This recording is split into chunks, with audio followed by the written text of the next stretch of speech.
सिंध के सिकंदर के कंटेस्टेंट हमें सिंध से रिपोर्ट कर रहे हैं। नवाइला के चेक नंबर 8 और 9 में थाना मंगली पुलिस की जानिब से होने वाली मुबैना बिला जवाज कार्रवाई और पुलिस गर्दी ने अवाम में शदीद गम गुस्सा पैदा कर दिया है।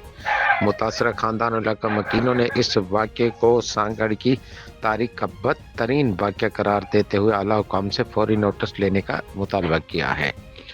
गुज़श्ता रात SHO मंगली थाना हिदायतुल्लाह बिजरानी ने रात के अंधेरे में अपनी टीम के हमरा बगैर किसी वारंट और कानूनी जवाब के घरों और फार्म हाउस पर हैवी मशीनरी इस्तेमाल करते हुए चादर और चार दीवारी का तकद्दुस पामार कर डाला।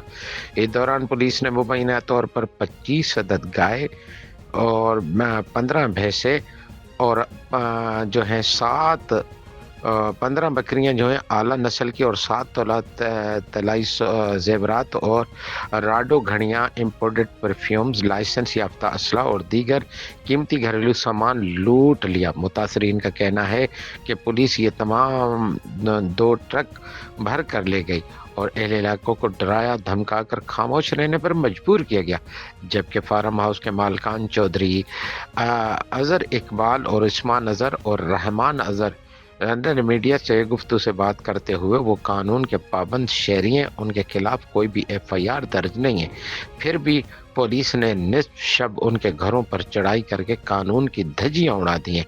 जावेद अब्बास सलवी, अल-फैज़ न्यूज़। आपने रिपोर्ट मुलाहिजा की। मज़ीद खबरें और अपडेट्स जानने के लिए देखते रहिए फैज़ न्यूज़ नेटवर्क। फैज़ न्यूज़, फैज़ सबके लिए।